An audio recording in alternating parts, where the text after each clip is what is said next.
Hi everyone, I'm Dr. Roman and I'm a blood and cancer doctor, and today we're going to talk about CT scans and MRI scans and everything I think you need to know. Very important topic. So remember, I'm not your doctor. I'm not here to give you medical advice. Always consult with your doctor. The only thing I ask in return is that if you find this content useful, if you learn something, please consider subscribing. So with that being said, let's get started. First, let's go over some basic differences between a CT scan and an MRI. The first, a CT scanner tends to be faster, quieter, but they do give off a little bit of radiation. This is a fact, something you need to know. And if you have not done so, check out my medical imaging or radiation from medical imaging tests in my channel. And we go into much more detail as far as imaging tests like CT scans and x-rays and radiation is concerned. So since it does give off radiation, be careful if you're pregnant or if you think you're pregnant. Now, an MRI, on the other hand, is a much slower test. It takes a lot longer. It's noisy. When you have this test done, they'll probably give you earmuffs or earplugs because it's a noisy test. So prepare yourself for that. Also, you're laying down in a confined space. I'll tell you, you have the walls of the MRI scanner right here in front of your face. So you can feel that shortness of breath sensation. Some people can't handle it. They feel claustrophobic. So just get ready for that. The noise and the tight space. But it's not that bad. I've actually had an MRI and an MRCP, which is another type of MRI, and it's not that bad. The other issue is MRI stands for magnetic resonance imaging. It's a magnet. So anything that's metallic or metal can cause issues in the scanner. So don't wear jewelry, don't wear even the metal little clips in your jeans, you cannot wear. So the first time I went to have an MRI, I actually went with jeans on. I had to take them off. I had to put on a gown. The next time I went in simple shorts, a simple t-shirt. I told the tech, you know what? I'm not wearing anything metallic. I didn't have to, I went right on in. So, wear comfortable clothes. That's very important. The other thing about an MRI is that it does not give off radiation. So you're good as far as from a radiation standpoint, no radiation. I do want to mention that there are two types of MRI in general, a closed MRI, and now there's a new open MRI. So some patients may say, you know what, I'm claustrophobic, I want the open MRI.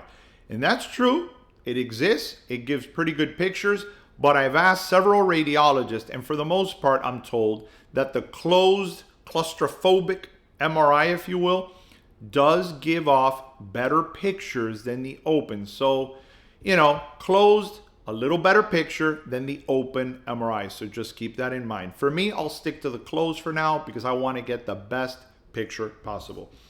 So with that being said, the question that you and your doctor have to discuss is, what is the imaging test that I need? Remember, you want the best test for the medical diagnosis that you have. And CT scans are better for some things and an MRI is better for others. So the whole question here is, which is the best test? So for example, CT scans are faster. You already know this. So if you have an appendicitis, if you have some sort of an emergency that you need a test done quickly, the CT scan is the way to go. Also for kidney stones, CT is a better test. You actually don't even need contrast, which we will go over for kidney stones. Whereas an MRI may be a better test for other indications, like for example, to look for cancer in the brain, or other issues which we're going to touch up on. An MRI may be a better indication. So it all depends, what test do you need? So the question is, what test do you need and what is the best test for your diagnosis? Always keep that in mind. So the issue with the CT scanner, one of the most fearful ones, if you get repetitive CT scans, is the radiation. So again, go to my channel, find the radiation from imaging tests, and we'll go into detail. But in general, just know that the amount of radiation that these CT scans give off, or x-rays or whatever test that gives radiation, is measured by a millisievert. So a CAT scan gives off a certain amount of millisieverts. I'm keeping this simple so you can follow me. So for example, CT of the brain, around 2 millisieverts, of the neck around 3 millisieverts, of the chest around 6 millisieverts, and abdomen and pelvis around 10 millisieverts. So what's important is that if you've had, let's say, 3 CAT scans of the abdomen and pelvis, each one is about 10, okay? So you add these 3 up, that's 30 millisieverts of radiation. And it doesn't matter, you may have had one as a child, then one as an adult. You add it all up, you've had about 30 millisieverts of radiation. So it's simple math. Just know, so okay, now you have this number. So I have 30 millisieverts in my lifetime. What does that mean? Well, we know that if you have less than 100 millisieverts in your lifetime, we do not have good literature, good data stating or proving that this can cause cancer. Although there's some small studies which suggest it does, very small, tiny risk. But the literature really starts to go up slightly after 100 millisieverts of radiation. So keep that in mind. So 2, 3, 4, 5 CAT scans is still considered a very small amount of radiation. The whole point here is, though, try to avoid it if you can. If you really need it, you get it done. All right, with that being said, there are some times, which I already mentioned, like for example, kidney stones, you don't need contrast. Just know that the lungs, for example, you can view them pretty well on a CAT scanner without contrast. But you can have a brain tumor, a kidney tumor, a pancreatic tumor, tumors in several parts of your body. And if you do not have IV contrast, you may miss it.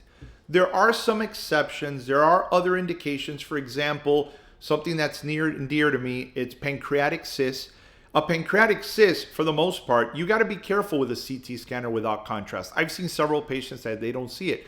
Whereas an MRI, even without contrast, actually are pretty darn good at viewing pancreatic cysts. Although with contrast, it's a little bit better. You do get a little more detail in the cyst that you might not get in an MRI without contrast. So again, it goes back to talking to your doctor. Which scan do you need? And do you need contrast with that? And remember, there's 2 types of contrast: oral contrast or contrast in the vein. The oral contrast, which is available for both MRIs and CT scans, there are different formulations, different types. That's beyond the scope of this talk. But just know that overall, it's used mainly to view the insides of our intestines. The main side effects, besides you're drinking something, and usually you take it 1 to 2 hours before the scan, they will instruct you on how to take this. You're viewing the intestines, and the main side effect is the nausea, the diarrhea, the constipation. It's just you're taking in this oral contrast, the upset stomach. Everybody's different. Some patients tell me they didn't feel anything. Some people were totally grossed out. It all depends. But just know that for the remainder, I'm just going to be talking about intravenous contrast, not oral, because intravenous is where the main issues come up. So with that being said, now we're going to talk about intravenous contrast. So in general, the intravenous contrast for a CT scan is an iodine-based contrast. They do have some non-iodine-based contrast, but from what I've heard, they're not used as frequent. So you may ask the imaging center you go to if they have a non-iodine-based contrast, but for the most part, an iodine-based is what I've heard is mainly used. Whereas in an MRI scan, the IV contrast is called gadolinium. And this gadolinium is a metal. Keep that in mind. We're going to go over this later on. Okay, so remember, intravenous contrast for the CT, iodine-based. For an MRI, it's gadolinium, and that's a metal particle. So a CT scan. So the intravenous contrast in a CT scan, the main side effects or the main issues, number 1 is an allergic type reaction. When you get the contrast in the vein, some people, very rare, but they can have a severe allergic reaction is very rare. That it could be an anaphylactic type reaction where your blood pressure bottoms out, you become tachycardic, short of breath, and it can be severe. I've actually never seen it, let me knock on wood, very rare, but simple or mild allergic reactions are very common. Itchiness in the throat, headaches, nausea. I've heard of the flushing warm sensation throughout the body. I've actually been told a cold sensation throughout the body. So everybody's different. That is very common. And I'm going to tell you, be careful with telling people that you're allergic to iodine. Try to distinguish between a side effect to the IV contrast versus a true allergy, because sometimes we really need contrast for these tests. And if you tell a doctor you're allergic, for the rest of your life, you're going to have issues having an IV contrast. And maybe you were not allergic. So, have your discussion with the doctor and have them determine if it was a side effect or a true allergy. So the hot flashes, as I already mentioned, very common. If you think you do have an allergic reaction, or you've had an allergic reaction, or you have a true iodine allergy, there are pre-medications which we can give you before you have the scan, steroids or histamine blockers, which we'll give you 30 minutes or an hour before you go have your scan. And I can tell you, for the most part, never had a problem. And I can tell you that true allergic reactions to IV contrast, even in those who have said they're allergic to iodine, very rare. I'll give you an example. I've had patients that I've heard went for a CT scan with an iodine allergy, and they did not know this, and they were given iodine. So the people doing the scanner did not know the patient had an iodine allergy. The patient forgot to mention it, and nothing's happened. This has happened several times. I've heard of several cases. I've never seen an anaphylactic type horrible reaction to it. I haven't. It's been described, but very rare. Now, the MRI scan can also cause the same warmth, the same sensations. I've heard of a cold sensation in the injection site, but just know that besides the warmth or the weird sensation as the gadolinium is going in your body, having an allergic reaction to gadolinium is much more rare than iodine. I do hear side effects to the iodine or the CT contrast, but not really the MRI, besides that warmth or funny sensation as the stuff is going in your body. So prepare yourself when they tell you that the infusion is going in for those, that warm sensation, if you will. All right, so with that's all that I want to say as far as that's concerned. So try to go for each of these tests fasting. Okay, they usually tell you to go fasting. All right, just wanted you to know to prepare yourself. Now we're getting into the important stuff, very important. The main issue with IV contrast for both a CT scan and an MRI scan are your kidneys. The first thing we want to look at is we want to make sure your kidney function is good. And the way we do this is we look at your creatinine. Okay, this is a blood test. But more important than your creatinine is your GFR, your glomerular filtration rate. So if you find your blood test, find where your creatinine is, either above or below it, you should see a GFR. And there'll be a number. Usually normal is around 90, usually above 90, but anywhere around 90 is normal. If your GFR is less than 30, try not to have intravenous contrast if you can. Talk to your physician and make sure they know your GFR is less than 30. Ideally, you want it above 45. But overall, if your GFR is greater than 30, you're usually okay. I get a little nervous between 30 and 45, but the further, the larger, the further away from 45, so 50, 60, 70, even better, because that will really keep you out of trouble. And the main issue is that if you have a CT contrast, a CT scan with IV contrast, that may worsen your pre-existing kidney issues. So it can worsen your kidneys. And the gadolinium usually does not make your kidney function worse, although it can, but it's much less common than a CT scan though. But it can lead to other very serious issues, which are rare, and we're gonna go over. So, as I said, the main fear with CT contrast is renal failure. I already told you it can make your kidneys worse. And number 2, allergic reactions, which are very rare. Now, talking about, and this is for IV contrast. Remember, everything we were discussing now is IV contrast. What about an MRI with gadolinium? Well, number 1, very rare, especially if your GFR is greater than 30. But there is a thing that's called nephrogenic systemic fibrosis or sclerosis. Very rare, more common if your kidney function is bad. And also the older gadolinium preparations, they believe caused it more. So the newer gadolinium preparations, they believe it's extremely rare. I've never seen it. I've sent a lot of MRIs with gadolinium. I have never seen it. So it just goes to show you, I've been practicing for 15 years now maybe, give or take. Never seen an issue with gadolinium, but it's been described. So what is this nephrogenic systemic sclerosis or fibrosis? Well, your body starts, this gadolinium is a metal.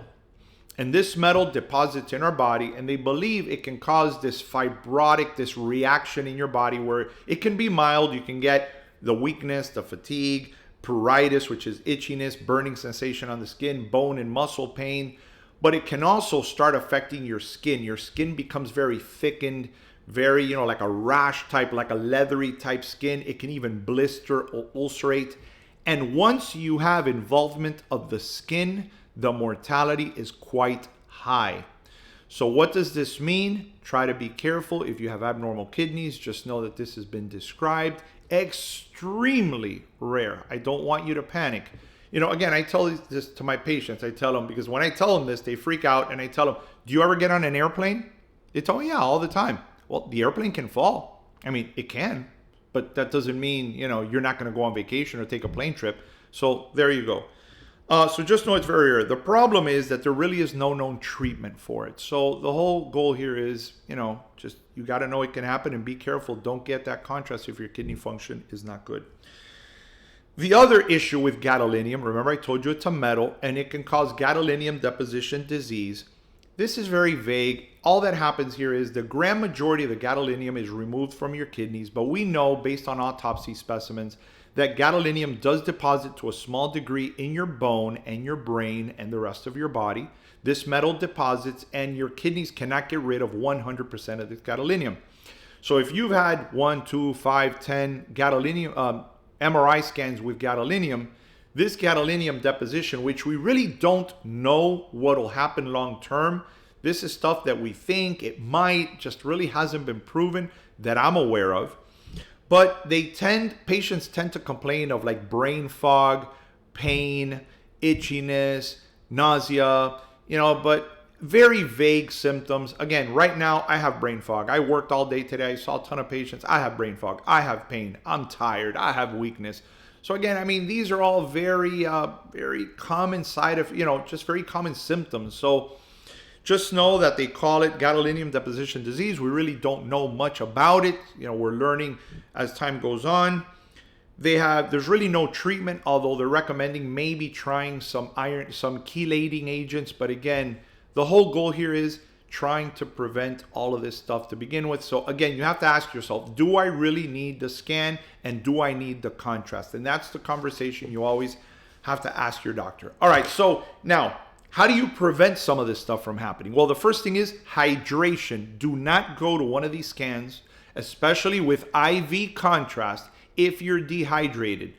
Drink plenty of fluids, and after the scan, plenty of fluids. I tell my patients, how do you know you're drinking enough fluids? You're urinating. If your urine is dark and you're not urinating at least every hour, everybody's different, but I want you urinating, okay? The more you urinate, the more you're eliminating all these things. So drink plenty of fluids, mainly water. Avoid the test if your GFR, remember now you know what the GFR is. If it's less than 30, careful between 30 and 45. I prefer greater than 45. Conversation you can have with your doctor. This is also very important. There are medications that you can take on a daily basis that many of you are taking that may increase the toxicity of intravenous contrast, mainly with a CT, but a lot of times they also recommend you don't take them with gadolinium, okay? So this is more for a CT scan. Remember, the iodine-based contrast. And that is, number one, metformin, the anti-diabetes drug metformin. It can cause major issues, although the majority of the times nothing happens. But metformin, diuretics, remember, that's going to force your kidneys to work overtime. So if you're on a diuretic, you may want to stop it, but ask your doctor. The others are NSAIDs, like ibuprofen, aspirin, naproxen. Remember that one of the main issues with these drugs is nephrotoxicity, kidney damage. So no brainer there. The last two are blood pressure medications called ACE inhibitors, ACE inhibitors, or ARBs, angiotensin receptor blocking agents.